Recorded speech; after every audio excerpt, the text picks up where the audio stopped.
Hello guys, आप देख रहे हैं जीएन इलेक्ट्रिकल का यूट्यूब चैनल। जीएन इलेक्ट्रिकल से मैं एमडी मकबूल। फ्रेंड्स, आज के वीडियो में अपन बात करने जा रहे हैं स्टार डेल्टा स्टार्टर के बारे में, वो भी बिना टाइमर के। इसकी कंट्रोल वायरिंग करेंगे आप आज के वीडियो में अपन बिना टाइमर के, किसी प्रकार के किसी टाइमर का यूज़ नहीं करेंगे अपन। तो स्टार डेल्टा किस प्रकार से वर्क करता है आपको तो पता ही होगा। तो फ्रेंड्स, ये अपना स्टार वाला कॉन्टेक्टर है, ये डेल्टा वाला, और ये मेन कॉन्टेक्टर है।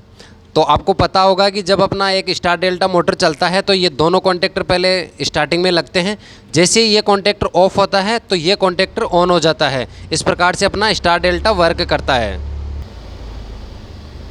तो फ्रेंड्स, आपकी जानकारी के लिए बता दूं कि ये जो अपने कॉन्टेक्टर हैं ये 220 वोल्ट एसी से ऑपरेट होने वाले तीनों कॉन्टेक्टर हैं। तो इनकी कॉइल को एनर्जाइज करने के लिए अपने को एक फेज़ और एक न्यूट्रल की ज़रूरत है।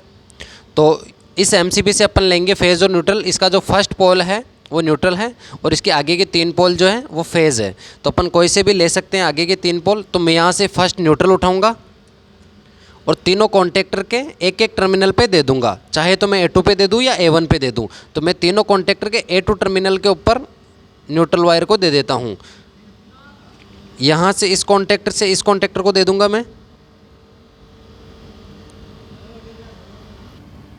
और इस कॉन्टेक्टर से लास्ट कॉन्टेक्टर को दे देंगे।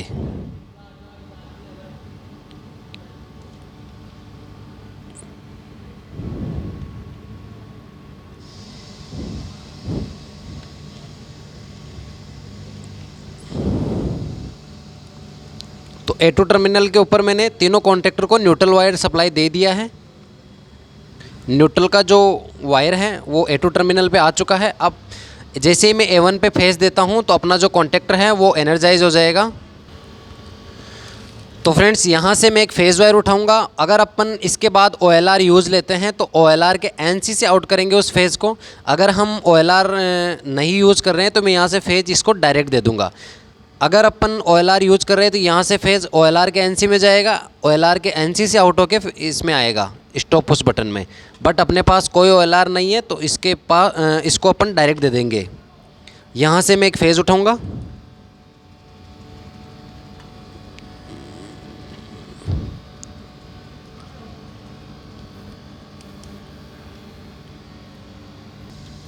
तो फ्रेंड्स यहाँ इस NC में इनपुट कर देना अपने को।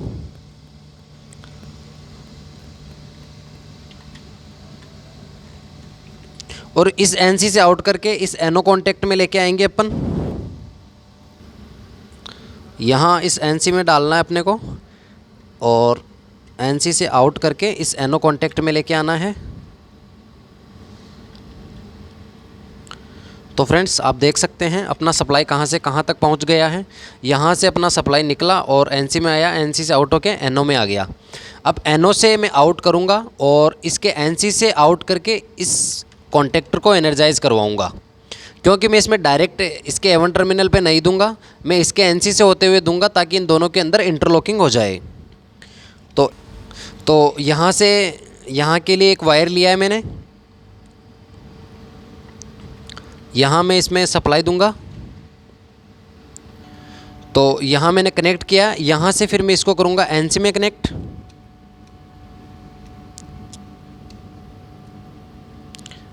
फ्रेंड्स, आप स्टेप बाय स्टेप देखना, मैं 1 बाय 1 कॉन्सेप्ट आपकी क्लियर करते जाऊंगा।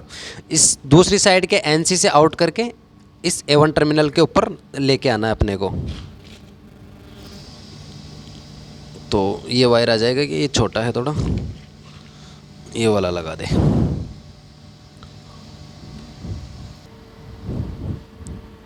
तो फ्रेंड्स, आप देख सकते हैं इसके NC से मैंने आउट किया है। इस कॉन्टेक्टर के NC से आउट करके इसमें लेके आ गया हूँ मैं सप्लाई। तो अभी मैं जब इसको दबाता हूँ ये सप्लाई बंद है, इसको ऑन कर लेता हूँ और इसको दबाता हूँ तो अपना जो स्टार वाला कॉन्टेक्टर है वो ऑन हो रहा है। आप देख सकते हैं ये सप्लाई कहाँ से कहाँ गई है। एक बार मैं फिर से क्लियर कर देता हूँ। यहाँ से मैंने फेज़ उठाया है, NC में लिया है, NC से आउट करके NO में लेके आया हूँ, NO से आउट करके इसके NC में लेके गया, इसके NC से आउट करके यहाँ A1 टर्मिनल पे आ चुकी है। ठीक है फ्रेंड्स, यहाँ तक सप्लाई का कॉन्सेप्ट क्लियर है। अब इसके साथ ही मेरे को ये कॉन्टेक्टर भी ऑन करवाना है। तो अब इस NO के इनपुट से मैं सप्लाई लूँगा, इनपुट से लूँगा, आउटपुट से नहीं लेना है, इनपुट से लेना है। यहाँ से लेकर के इसके NO में देना है, स्टार के NO में ध्यान रखना फ्रेंड्स, कहाँ से कहाँ जा रही है सप्लाई। मैं एमसीबी बंद कर देता हूँ प्रोटेक्शन के लिए। एनओ में, और इस एनओ के इनपुट से लेना है अपने को।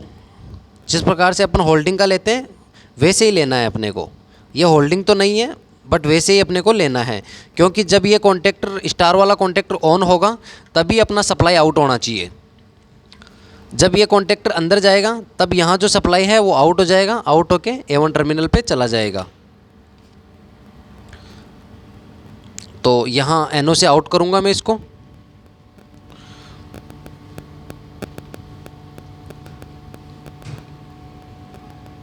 स्टार के NO से आउट कर रहा हूँ फ्रेंड्स। स्टार के NO से आउट करके जो अपना मेन कॉन्टेक्टर है उसके A1 टर्मिनल पे देना है इसको। देख सकते हैं आप, इसके A1 टर्मिनल पे मैंने ये सप्लाई दे दी है स्टार के NO से उठा करके। ठीक है फ्रेंड्स, यहाँ तक का कॉन्सेप्ट क्लियर है। अब जब भी मैं इस पुश बटन को दबाऊंगा तो ये वाला कॉन्टेक्ट ऑन होगा और इसके साथ में ये भी ऑन हो जाएगा। जैसे मैंने दबाया ये ऑन हो गया और ये भी ऑन हो गया। ठीक है फ्रेंड्स, तो इस कॉन्टेक्टर को अपने को होल्ड रखना है। तो इसके अंदर करेंगे होल्डिंग। होल्डिंग किस प्रकार से करते हैं, यहाँ से एक वायर उठाएंगे और इसके NO में देंगे, NO से आउट करके A1 टर्मिनल पे दे देंगे। तो यहाँ से मैं एक वायर ले लेता हूँ, ये वाला वायर ले लेता हूँ और इसके NO में डाल देता हूँ। ठीक है फ्रेंड्स, यहाँ इनपुट से लेंगे, मैं MCB बंद कर देता हूँ। यहाँ इनपुट से लेना है,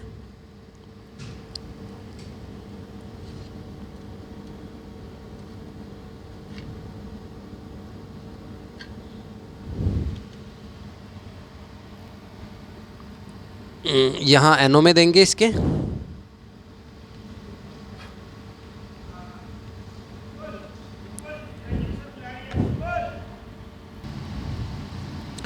आगे इसके NO से आउटपुट लेना है अपने को और इसको A1 टर्मिनल पे दे देना है।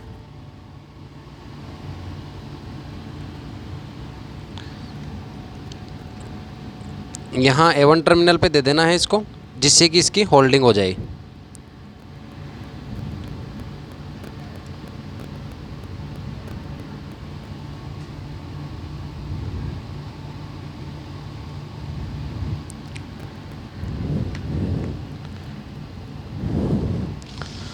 तो अब मैं एक बार ऑन करके एक बार दिखा देता हूँ किस प्रकार से इसकी होल्डिंग होती है।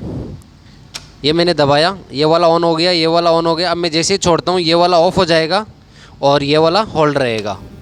तो ये ऑफ़ हो चुका है, ये वाला होल्ड है अभी भी।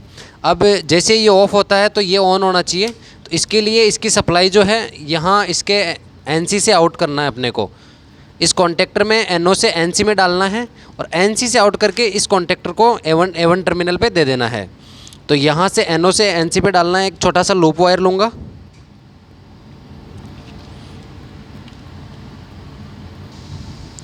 तो यहाँ इसके NO से NC में मैंने एक छोटा सा लूप वायर जोड़ दिया है। यहाँ से आउट करके इसमें दे दूँगा। अब यहाँ के लिए एक वायर का टुकड़ा लूँगा मैं और यहाँ NC से आउट करूँगा। नीचे की साइड NC है, यहाँ से आउट करके इसको देना है अपने डेल्टा वाले कॉन्टेक्टर के A1 टर्मिनल पे।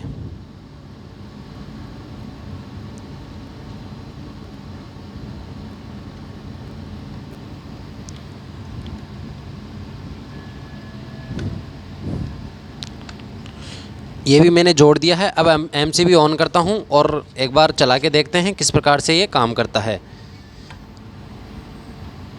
तो ये वायर को नीचे कर देता हूँ ताकि आपको विजिबल रहे। ये मैंने दबाया, ये वाला ऑन हो चुका है, ये वाला ऑन हो चुका है। अब मैं जैसे ही छोड़ूंगा तो ये वाला ऑन हो जाना चाहिए, ये वाला ऑफ़ हो जाना चाहिए। ये 10-15 सेकंड के लिए अपने को ऑन रखना है और जैसे ही छोड़ेंगे तो ये वाला ऑफ़ हो जाएगा, ये वाला ऑन हो जाएगा। इस प्रकार से अपना जो मोटर है उसके अंदर ये 3 वायर इस कॉन्टेक्टर से मेन सप्लाई के वायर जाएंगे और 6 वायर से अपना मोटर रन होता रहेगा। इस प्रकार से होता है स्टार डेल्टा का कंट्रोल वायरिंग बिना टाइमर के। बट इसमें अपने को ध्यान ये रखना है कि जितने सेकंड्स के लिए अपने को स्टार में रन करवाना है उतने सेकंड्स के लिए अपने को ऑन पुश बटन दबा के रखना पड़ेगा। एक बार ऑफ़ करके वापस बता देता हूँ। जैसे ही मैं इसको दबाऊँगा स्टार में मोटर रन हो जाएगा। ये स्टार कॉन्टेक्टर, ये मेन कॉन्टेक्टर। ठीक है फ्रेंड्स, मोटर स्टार में रन हो रहा है। 10, 15, 20 सेकंड जितने भी सेकंड्स में अपना मोटर पूरा पिकअप ले लेता है, यानी कि मोटर बढ़िया रोटेशन में आ जाता है। उसके बाद अपने को छोड़ देना है ताकि मोटर अपना जो है डेल्टा में चला जाए और डेल्टा में रन होता रहेगा जब तक कि अपन इससे ऑफ़ नहीं कर देते। जैसे ऑफ़ करता हूँ तो पूरा ऑफ़ हो जाता है। ठीक है फ्रेंड्स, अगर अपन टाइमर यूज करते हैं तो अपन एक बार दबा के भी छोड़ते हैं तो उससे अपना जो मोटर है वो स्टार में रन होगा, फिर उसके बाद टाइमर के अकॉर्डिंग डेल्टा में रन हो जाएगा। बट इसमें ऐसा नहीं है। अगर अपन ऐसा सिस्टम यूज कर रहे हैं तो उसमें अपने को दबा के रखना पड़ेगा जब तक कि अपने को स्टार में चलाना है 15-20 सेकंड के लिए। 15-20 सेकंड्स के बाद अपन इसको छोड़ सकते हैं, तब अपना मोटर डेल्टा में जाएगा। तो फ्रेंड्स, कैसी लगी आज की हमारी ये वीडियो हमें कमेंट बॉक्स में कमेंट करके बता दो। और इस वीडियो को अपने जितने भी दोस्त हैं इलेक्ट्रिकल में काम करते हैं तो उनके पास शेयर कर दो ताकि उनको भी कुछ जानकारी प्राप्त हो। Thanks for watching.